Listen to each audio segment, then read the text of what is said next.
Mesdames, Messieurs, bonsoir. Cette semaine, à l'émission Parole à l'élu, je reçois le conseiller du district de Buckingham, Maxime Penneau-Jobin. Évidemment, on va parler des discussions autour du budget. Mais dans un premier temps, le conseiller de Pontiac à la Chambre des communes, Mathieu Ravignan. Monsieur Ravignan, bonsoir. Bonsoir. Merci d'avoir accepté notre invitation. Ça fait plaisir d'être là. Évidemment, vous êtes le porte-parole de l'opposition officielle pour le Conseil du Trésor et dans une déclaration que vous avez faite à la Chambre des communes, vous vous inquiétez là, ou vous reprochez au gouvernement fédéral d'imposer une série de frais cachés aux Canadiens et aux Canadiennes. Pouvez-vous nous en parler un petit peu plus? Oui, bien sûr, qu'est-ce qu'on se rend compte, c'est par exemple, se divorcer, pour avoir de la paperasse du gouvernement, il y a de plus en plus de frais cachés. Les frais augmentent. On parle de 8 milliards de dollars, c'est beaucoup. Et puis, c'est un gouvernement qui vient chercher de l'argent dans les poches des Canadiens, tout en tenant un discours de couper dans les impôts. Donc, on trouve ça pas particulièrement responsable, puis pas très respectueux aux contribuables. On sait que, bon, il y a eu des coupures au niveau de la fonction publique qui ont été annoncées là, lors du dernier budget. Les coupures qui ont commencé, on le sait, là, tranquillement dans différents ministères à être effectives. Est-ce que des gens du comté là, sont venus vous parler un petit peu de leur histoire, de comment ça se passait pour eux? Absolument. Il y a beaucoup d'incertitudes dans leur vie. Il y a des situations très difficiles, ils vivent des situations difficiles. Ils reçoivent des lettres sans vraiment savoir quel impact ça va avoir sur eux. On parle des familles de la région, puis on parle d'un moteur économique très important pour la région. Nous, dans ça, évidemment, c'est le manque de transparence de ce gouvernement tant qu'à ces coupures-là, particulièrement aussi l'impact que ça va avoir sur les services. Quand on coupe à Ottawa, on ne coupe pas juste à Ottawa. Ouais. On coupe à travers le pays parce que c'est le pays qui dépend des fonctionnaires à Ottawa pour leurs services. Et les coupures se font de façon différente, qu'on soit dans un ministère ou dans un autre. On n'aurait pas pu souhaiter, j'imagine, qu'on ait une espèce d'uniformité, que ça se passe partout de la même façon. Absolument. Et puis, dans les coupures qu'on a eues auparavant, dans les années 90, il y a quand même eu des coupures importantes dans la fonction publique. Les coupures, l'impact des coupures était affiché sur les sites web du gouvernement. La façon que le gouvernement a fait était beaucoup plus claire et transparente. On s'attend de la même chose, mais je pense que c'est un peu le jeu de ce gouvernement-là. C'est de ne pas vraiment démontrer l'impact que ça va avoir, mais et d'imposer un petit peu cette situation-là sur les fonctionnaires pour que ça soit plus difficile de critiquer ce gouvernement. Et vous avez aussi parlé de vol d'équipement, donc des fonctionnaires, en fait, qui volent de l'équipement. On parle, en fait, de beaucoup d'argent qui est perdu, qui sort des coffres du gouvernement.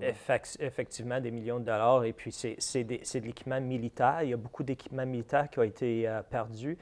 Et c'est de l'équipement militaire qui était sécuritaire. Donc, on se demande qu'est-ce qu'il y a là-dedans. Pourquoi ça a été perdu. On parle de logiciels, on parle d'ordinateurs du département de la Défense nationale à travers la fonction publique. Donc, évidemment, qu'est-ce qu'il faut avoir? C'est un protocole en place pour assurer que l'équipement qui est finalement investi c'est un investissement du gouvernement pour les Canadiens et Canadiennes, soit respecté, ces protocoles-là, pour éviter qu'on perde de plus en plus d'équipements. Mais comment on peut expliquer ce manque de sécurité-là, qu'on puisse perdre l'équipement d'une telle valeur? Est-ce qu'on a une raison pour ça? Ça s'explique très mal. Et puis, quand on regarde à ce qui était perdu, juste dans l'équipement militaire, il y a des choses qui sont aussi dans des champs de combat qui ont été perdus. Donc, on se demande si l'ennemi va utiliser ces informations-là. Évidemment, on a demandé au ministère de nous fournir les détails de ce qui a été perdu, mais pour l'instant, on n'a pas de réponse. En octobre dernier, M. Ravignan, vous avez participé à la 127e Assemblée de l'Union interparlementaire à Québec. D'abord, pouvez-vous nous dire qu'est-ce que cette réunion-là, et qu'est-ce que c'est, et qu'est-ce que vous avez retiré de cette rencontre-là? Bien, finalement, c'est une association de parlementaires qui existe depuis 1890 à peu près. Et puis, le Canada est un des membres depuis longue date. Ça permet aux parlementaires à travers du pays de s'assembler pour discuter des enjeux internationaux, pour décider, pour en faire des énoncés de politique, qu'on espère va influencer les pays membres ainsi que les Nations unies. Cette année, c'était au Canada. Le Canada a eu l'honneur d'être l'hôte, le pays hôte. Et puis, j'ai été choisi comme délégué et je me suis présenté pour donner une allocution sur l'importance de la diversité culturelle et linguistique dans le monde. Il y a des pays qui gèrent très mal la minorité, il faut se le dire, particulièrement les pays qui ne sont pas démocratiques. Et je pense que le Canada a quelque chose à apporter dans ce débat-là. Mais on a aussi des leçons à recevoir quand on s'aperçoit, entre autres, là, que des juges à la Cour suprême qui sont unilingues. On sait que le gouvernement conservateur actuellement ne donne pas nécessairement l'exemple en ce qui concerne le bilinguisme. Vous avez tout à fait raison. Et quand j'étais là dans mon allocution, évidemment, j'ai mis de l'emphase sur qu'est-ce que le Canada pourrait faire mieux. Si on parle des minorités linguistiques à travers de notre pays, les taux d'assimilation sont très hauts chez Franco-Ontariens, les Franco-Manitobains, etc. Mais évidemment, il faut rester vigilant. Puis il faut rester vigilant au Québec, s'assurer que la culture québécoise est forte et continue à avoir sa place au Canada. On a eu évidemment un été, évidemment, on est loin maintenant, on est rendu presque à l'hiver, mais l'été a été particulièrement sec, particulièrement difficile là, pour les agriculteurs, particulièrement dans votre comté, là, à Pontiac. Dans le Pontiac, vous avez demandé que le gouvernement soutienne les agriculteurs. Est-ce que vous avez eu une réponse positive de la part du gouvernement conservateur? Il y a eu certaines aides, il faut le dire, mais c'est à la fin de l'année fiscale, tant qu'aux impôts pour les fermiers. C'est pas assez. La situation est très difficile dans le comté.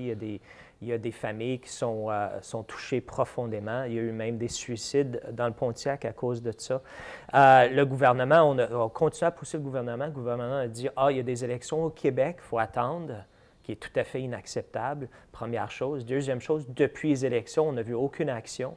Nous, on demande carrément que le ministre de l'Agriculture désiste et démissionne. Il y a quelques mois, en fait, là, le gouvernement qui a décidé de contester la décision de la Cour supérieure du Québec en ce qui concerne le registre des armes à feu. Évidemment, ça ne fait pas le bonheur là, du parti du NPD. Non. Écoutez, selon nous, c'est le choix de toutes les provinces de faire avec ces données qu'est-ce qu'ils veulent. Finalement, on a payé, les contribuables du Canada ont payé extrêmement pour avoir ces statistiques-là, pour avoir ces données-là. Et évidemment, le Québec a le droit de les garder et de les utiliser. Ils ont trouvé une façon de bien les utiliser. Et puis, évidemment, au niveau fédéral, le registre est aboli, mais ça ne veut pas dire que les provinces n'ont pas le droit à ces données. Mais à partir du moment où le Québec pourrait, par exemple, garder ces données, est-ce qu'on peut continuer de les mettre à jour? Parce que si ça date d'il y a 5 ans, bon, évidemment, il y a plein d'autres personnes qui se sont procurées des armes à feu entre-temps. Est-ce qu'on aurait le droit de continuer de les mettre à jour? Ça serait au Québec d'utiliser ces données de la façon que le Québec peut. Entre autres, peut-être créer un registre provincial qui pourrait renouveler les données qui sont dans le registre fédéral. Vous avez aussi demandé au gouvernement conservateur d'apporter de l'aide là, pour tenter d'enrayer la pauvreté, notamment en garantissant un revenu décent aux Canadiens. Est-ce que cette demande-là est entendue de la part des conservateurs? Malheureusement, non, mais on ne s'attend pas à ça de ce gouvernement. Mais essentiellement, qu'est-ce qu'on veut créer au NPD? C'est une stratégie nationale pour l'hébergement. C'est un problème qui est fondamental, même dans mon comté. Dans mon comté, il y a beaucoup de pauvreté cachée. Il y a des gens qui sont, on ne les voit pas nécessairement, mais ils sont là, ils sont pauvres. Et on se rend compte que sous ce gouvernement ici et les gouvernements avant conservateurs, l'écart entre les plus pauvres ou les pauvres et les riches est en augmentant. Les riches sont encore plus riches et les pauvres sont encore plus pauvres. Donc, j'imagine que l'élection dans quelques années d'un parti, d'un gouvernement du NPD, évidemment, c'est ce que vous souhaitez. J'imagine qu'on va apporter des mesures là, pour tenter d'enrayer la pauvreté. Quel genre de mesures vous nous proposeriez à ce moment-là? Bien, par exemple, évidemment, investir dans l'hébergement. On veut aussi, évidemment, investir dans la capacité de ces gens-là de se trouver des emplois. Aussi, l'infrastructure aide beaucoup quand on parle de transport public. Aussi, il faut consulter les partenaires qu'on a qui connaissent la pauvreté, les scientifiques aussi qui font des recherches sur la pauvreté. Il faut que tous ces gens-là se rencontrent pour comprendre le problème au niveau national, puis prendre des actes très concrets pour réaliser des améliorations. Le gouvernement a annoncé la reconfiguration, si on veut, de certaines circonscriptions au pays. Ça touche beaucoup l'Outaouais, votre comté là, qui va être complètement refait. Et je sais que ce n'est pas nécessairement des comtés là, qui plaisent à l'opposition officielle. Non, mais je pense que c'est un principe de service. Quand on parle de l'Outaouais, c'est vraiment accès du citoyen à son député. Ouais. Quand on regarde le Pontiac qui a été proposé, Pontiac-Haute-Laurentide, qui est la nouvelle circonscription, ils ont ajouté, j'avais déjà une quarantaine de municipalités, ils veulent en ajouter 30. Donc, imagine servir 70 et plus municipalités. Les routes aussi ne traversent pas la circonscription, la nouvelle circonscription. Et puis, ils n'ont pas pris en compte la rivière Gatineau comme frontière naturelle. Et puis, aussi, il y a des problèmes avec les communautés d'intérêt, particulièrement dans l'ouest du comté. Il y a une communauté d'intérêt d'anglophones. Ils doivent prendre ça en considération. Et puis, ils ont, quant aux autres comtés de l'Outaouais, la Petite Nation, par exemple, même le nom de la Petite Nation pose des problèmes, comme vous savez. Oui, parce qu'il n'y a aucune municipalité de la Petite Nation qui va faire partie du comté de la Petite Nation. Exactement. Donc, je pense qu'on avait plus ou moins l'unanimité lors de la consultation publique, qui était le 31 octobre, que la proposition ne faisait pas vraiment l'affaire, qu'on avait mal compris l'Outaouais. Mais à partir du moment où l'opposition dit ces choses-là au gouvernement, est-ce que les circonscriptions, les nouveaux comtés sont coulés dans le béton quand même? Pas nécessairement. Je pense que ça dépend des commissaires. Évidemment, on n'était pas les seuls à se prononcer lors de la consultation publique. Il y avait autres groupes, des gens, même des citoyens qui se sont exprimés et qui ont exprimé leurs inquiétudes. Et donc, je pense que les commissaires ont bien entendu le message, puis on espère qu'il va y avoir une flexibilité. Alors, évidemment, ça va être à suivre, M. Ravigna. Merci infiniment et on se revoit très bientôt. Ça fait toujours plaisir. Merci.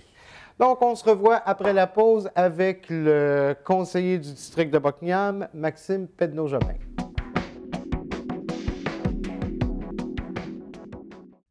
Je m'appelle Clémence. À ma naissance, il me manquait un pied. Fait que j'ai une prothèse. C'est très utile. Quand je suis à l'école, il n'y a rien que moi qui est amputé. Au séminaire, il y a des amputés de guerre. Je vois beaucoup de personnes qui sont comme moi. Je retrouve un peu ma deuxième famille. Quand je reviens du séminaire, je suis énergique. Il n'y a rien qui va m'arrêter parce que je suis une vainqueur. Le séminaire des amputés de guerre, on est une grande famille, on a toute hâte de se voir. Il y a des grands, il y a des petits, puis les grands apprennent des petits comme les petits apprennent des grands. J'ai toujours aimé prendre des photos. J'étais la photographe désignée de la famille. Quand j'ai voulu poursuivre ma passion, les amputés de guerre m'ont financé ma nouvelle prothèse. Pour moi, l'Association des amputés de guerre, ça m'a apporté d'être simplement bien avec moi-même. Je suis juste moi. On est de retour à Parole à l'élu et comme je vous le disais avant la pause, mon invité, le conseiller de Buckingham, Maxime Pedneau-Jobin. Bonsoir, M. Pedneau-Jobin. Bonsoir. Le moins qu'on peut se dire, c'est que, écoutez, on a entendu parler beaucoup de vous depuis les dernières semaines, particulièrement la semaine dernière avec l'étude sur le budget, les consultations publiques qui ont eu lieu en début de semaine.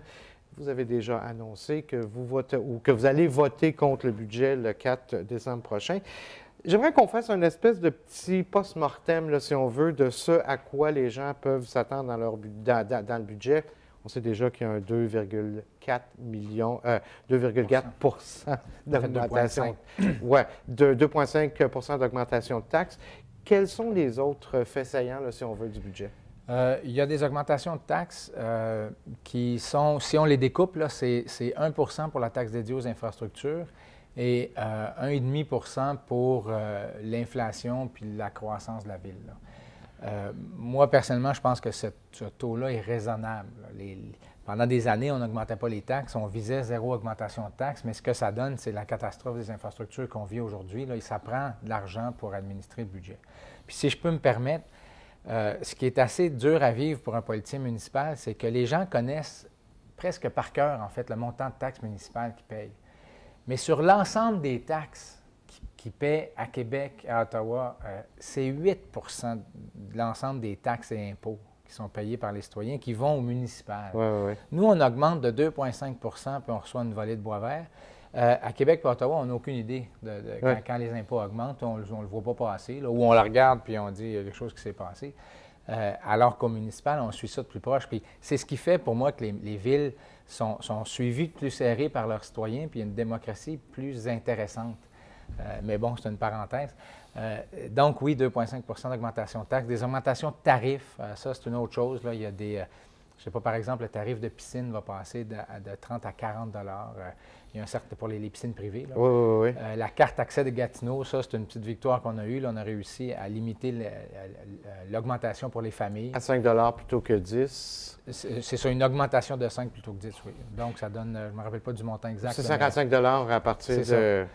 Puis ça, bien, moi, je trouve que même à 5, là, pour les familles, là, c'est une carte qui est précieuse, c'est des activités qui sont précieuses.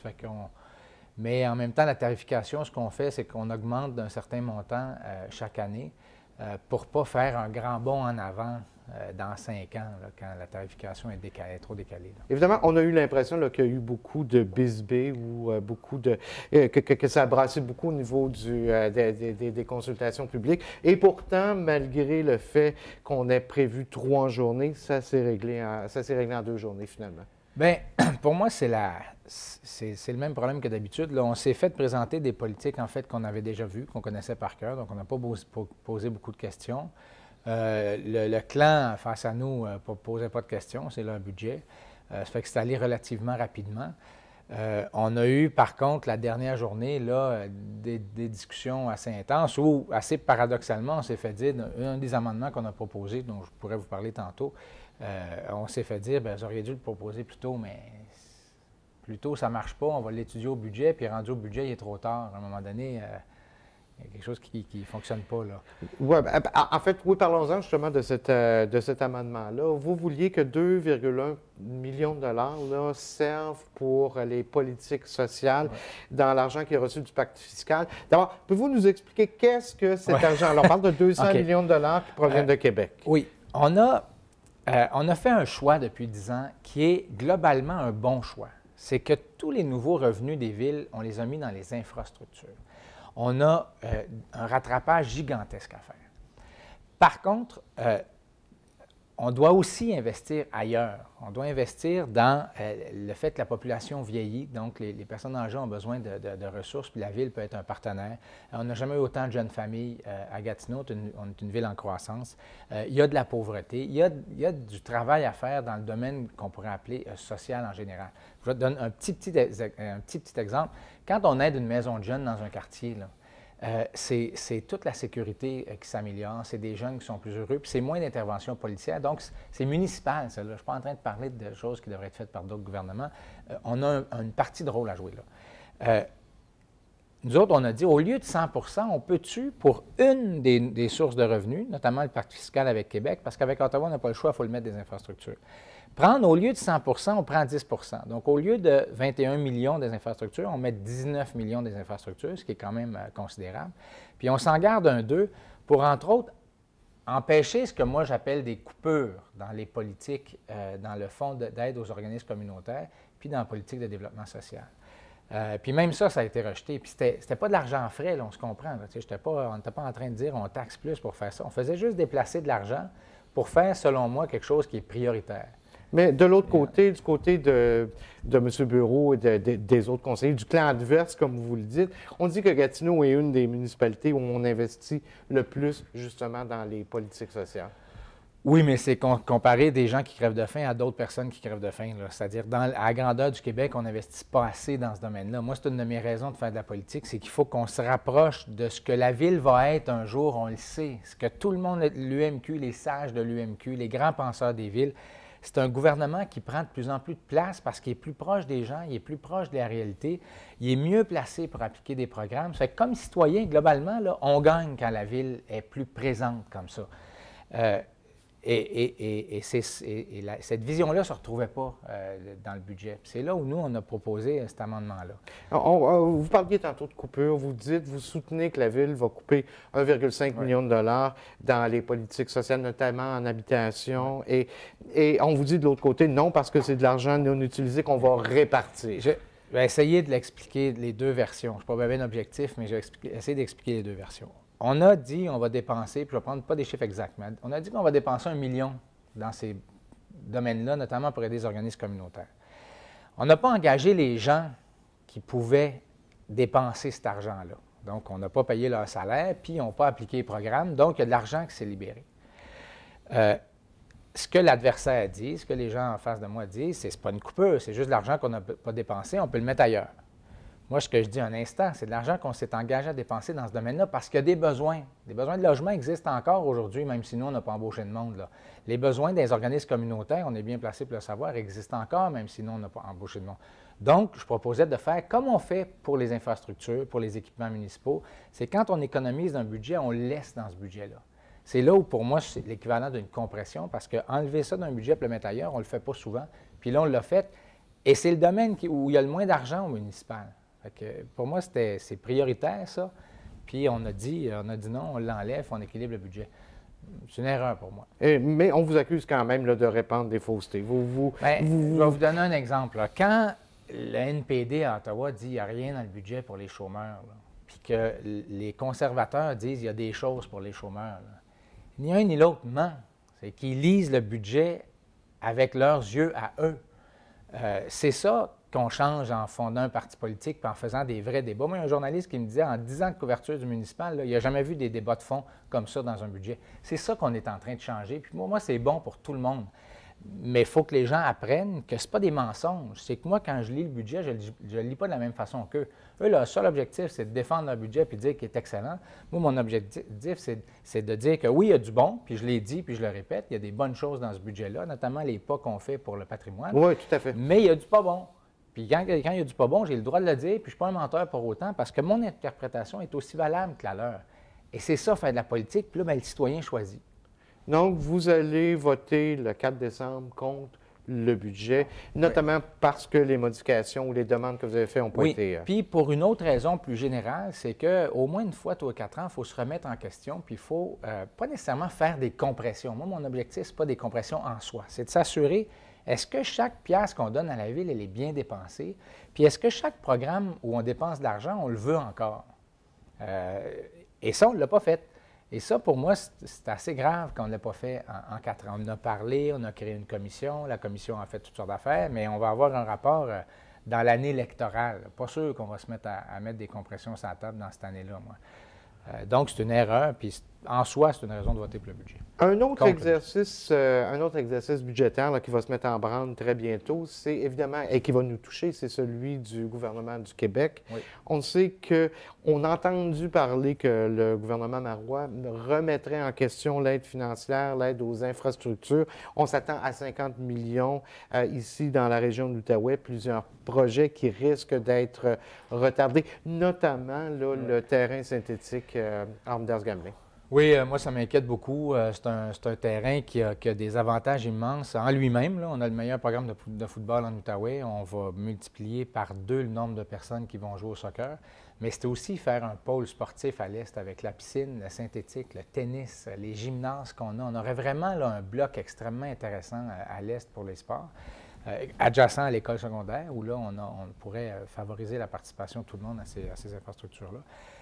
Donc, je suis très inquiet parce que si ça tombe, on perd une belle occasion, puis on ne sait pas quand cette occasion-là va revenir. Mais si ce 50 millions-là disparaissait, est-ce que ça veut dire qu'automatiquement, on n'a pas de terrain synthétique ou c'est simplement remis, là, si on veut, au calendrier grec ou beaucoup plus tard? Moi, je pense que c'est remis à pas mal longtemps parce que s'il n'y a pas de subvention, la contribution de la Ville n'est pas là. Moi-même, je ne serais pas d'accord. C'est pas vrai qu'on va payer ça nous-mêmes. Puis au lieu de mettre 750 000, il faudrait qu'on mette quelque chose comme 2 millions. Pas certain, moi, que je serais prêt à proposer ça. Puis en fait, je suis certain que ça ne passerait pas au Conseil. On a énormément de priorités. L'avantage de ce programme-là, c'est que 50 de la note est payée par Québec. Puis en plus, nous, on a l'Ange gardien qui donne une proportion qui paie une partie de la facture et la commission scolaire. Fait que pour la Ville, ça devenait intéressant. Je pense que c'était 23 ou 26 de la facture qu'on payait et tout le reste était avec des partenaires. Donc, c'était comme avantageux pour tout le monde. Si le programme n'est plus là, moi, Mais il y a aussi d'autres programmes, d'autres projets qui risquent d'écoper si le 50 millions disparaissait.